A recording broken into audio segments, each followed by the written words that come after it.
नमस्कार, आप देख रहे हैं सी न्यूज भारत और मैं हूं आपके साथ प्रिया श्रीवास्तव। वक्त हो गया खास खबर का।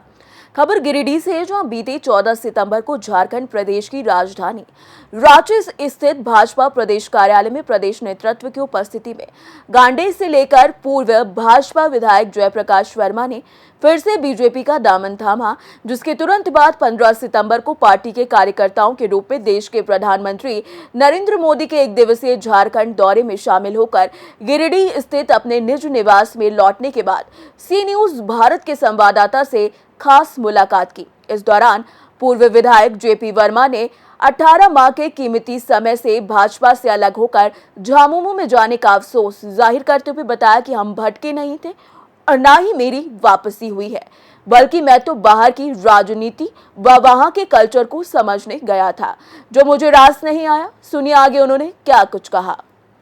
जी, आज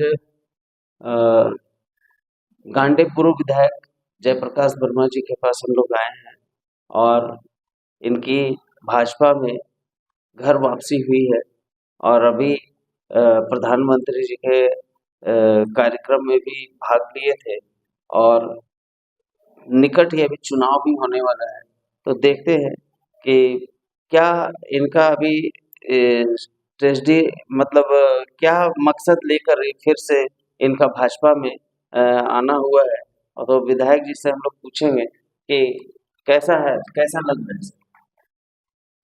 देखिए, भाजपा में हम लोगों को आना नहीं हुआ है। ये भाजपा अपना घर है। हम लोग जन्म हुआ भारतीय जनता पार्टी में, उस समय जन्म के समय में कह सकते हैं कि जनसंघ था और जो जनसंघ के ही समय में हम लोगों ने इस परिवार में जन्म लिया। हमारे पिताजी जगदीश प्रसाद कुशवाहा जी, चाचा रीतला प्रसाद वर्मा जी ने जनसंघ को इस पूरे इलाका में खड़ा किया था, जिस समय पूरे देश में, पूरे इलाकों में कांग्रेस का ही साम्राज्य था। आम जनता कांग्रेस को छोड़ करके बाहर दूसरी विचारधारा की तरफ नहीं जाना चाहती थी, समझती नहीं थी। वैसे समयों में मेरे पिताजी ने जनसंघ का प्रचार किया, प्रसार किया, जनसंघ की विचारधारा को, कॉन्सेप्ट को, थॉट को जनता के सामने लेके गए, समझाया और जब समझाया तो लोग समझे और धीरे धीरे जनसंघ का सदस्यता अभियान, जनसंघ के पक्ष में लोग आने लगे और इसका ऐसा फलाफल हुआ कि उस दौरान संपूर्ण झारखंड, संपूर्ण बिहार जो था, तो संपूर्ण बिहार के संदर्भ में भी मतलब हम लोग का जो जिला था, जो क्षेत्र था, इस क्षेत्र में जनसंघ का दीपक जला। जमुआ विधानसभा क्षेत्र से 1972 में हमारे चाचा रीतला प्रसाद वर्मा जी विधायक बने। फिर 77 में जनता पार्टी के रूप में चुनाव लड़ा गया था। जनसंघ उस समय वहां पर विलय कर गई थी और जनता पार्टी के सांसद के रूप में निर्वाचित हुए और तत्पश्चात लगातार 6 बार सांसद बने। तो हम लोगों ने बीजेपी में ही आंख खोला है, जनसंघ में आंख खोला है और वहीं पर हम लोग काम कर रहे हैं। और कभी कभी ऐसा नहीं होता है कि किसी कारण से लोग घर से थोड़ी देर के लिए, थोड़े समय के लिए कहीं चले जाते हैं, तो उसी प्रकार से समझिए कि 18 माह के लिए हम लोग घर से, परिवार से, पार्टी से दूर हुए थे और इस पार्टी में हम लोग थे। फिर वापस हम लोगों ने अपने नेतृत्वकर्ता के विचारधारा के आधार पर, पार्टी के तमाम सिद्धांतों, संगठन के विचारधारा के आधार पर घर में ही वापस हम लोग हैं और घर से बाहर तो आदमी को कहीं सच में अच्छा नहीं लगता। ये 18 महीना का जो दौर था आपका, आप जो बीजेपी से अलग होकर के जेएमएम में गए और तो उस वक्त का क्या अनुभव रहा आपका 18 महीना? 18 महीना का अनुभव जो हमने देखा था कि एक तरह से कहते हैं कि आप अगर बाहर जाते हैं तो वहाँ देखते हैं कि क्या हो रहा है, वहाँ पर तौर तरीका क्या है, सिस्टम क्या है, कल्चर कल्चर क्या है। वहाँ खासकर जब हम देख रहे हैं कि सामाजिक जीवन, जो राजनीतिक पार्टी की अगर हम बात करें, सब राजनीतिक पार्टी, पॉलिटिकल पार्टी, पॉलिटिक्स देखें तो राजनीतिक पार्टियों का भी मुख्य रूप से दायित्व ये होता है और सब विचारधारा होती है कि हम जनता का कल्याण कर सकें। तो इस प्रकार का कोई थीम हमको उधर दिखाई नहीं पड़ा।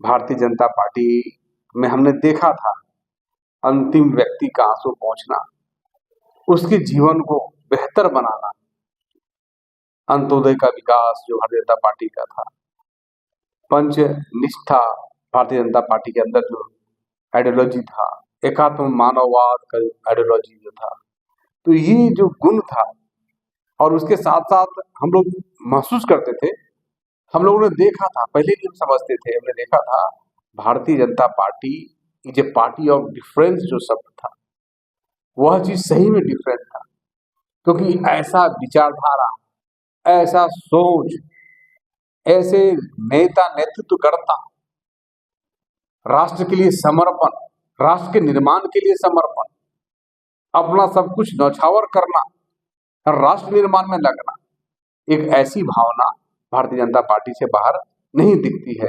और इसीलिए आप यूं कह सकते हैं, मैं तो अध्ययन करने गया था, मैं अध्ययन कर रहा था कि दूसरे लोग क्या करते हैं, और सही में हमने अध्ययन किया, परंतु जब हम तमाम चीजों को देखे समझे तो आप क्लियर कह सकते हैं, मैं क्लियर कह रहा हूं कि वो काला अध्याय था। किसी भी प्रकार की व्यवस्था नहीं, कोई सोच नहीं, कोई सिद्धांत नहीं, जनता के प्रति कोई समर्पण नहीं, उनके कल्याण की कोई भावना नहीं। तो ये तमाम चीजों को मैंने अध्ययन किया, इसलिए मैंने कहा कि वो एक काला अध्याय था। और भारतीय जनता पार्टी का जो सुनहरा इतिहास है, जन सेवा की जो भावना है, अंतिम पदान में जो लोग हैं वैसे लोगों के जीवन स्तर को ऊंचा उठाना, इसके लिए पार्टी कार्य भी कर रही है। जब पार्टी को सरकार बनाने का मौका मिला, झारखंड में भी कह लें जब मिला मौका मिला, पार्टी ने जितना बेहतर कार्य किया दूसरी सरकारों ने नहीं किया। केंद्र में जब भारतीय जनता पार्टी को सरकार बनाने का मौका मिला, पहले अटल बिहारी वाजपेयी जी के नेतृत्व मिला, उन्होंने भी जबरदस्त फैसले लिए, इस राज्य के सर्वांगीण विकास के लिए, देश के विकास के लिए बेहतर बड़े बड़े फैसले लिए थे अटल बिहारी वाजपेयी जी ने।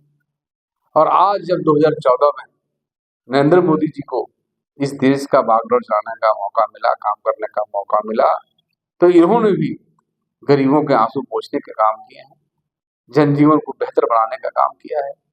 जहां पर जो सुविधाएं मिलनी चाहिए, जो अधिकार मिलने चाहिए, उसके लिए एक से बढ़कर एक योजनाओं का निर्माण किया है। क्योंकि योजनाओं का लिस्ट लंबा है, अगर हम कहने लगे तो बहुत समय लगेगा। वो सारी चीजें आप भी जानते हैं, जनता भी जानते हैं कि कैसे गरीबों के लिए काम लगातार ये पार्टी कर रही है। तो जो एक भावना होता है कि पॉलिटिकल पार्टी का, तो निश्चित रूप से एक मजबूत इरादा के साथ, मजबूत भावना के साथ भारतीय जनता पार्टी देश के निर्माण में लगी हुई है।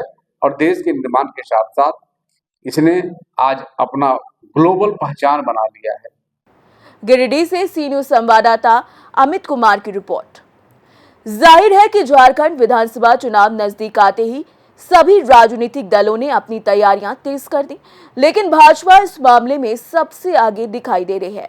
चंपई सोरेन को पार्टी में शामिल कराकर कोल्हान क्षेत्र को मजबूत करने के बाद भाजपा ने जेपी वर्मा को भी अपनी पार्टी में शामिल कर लिया है।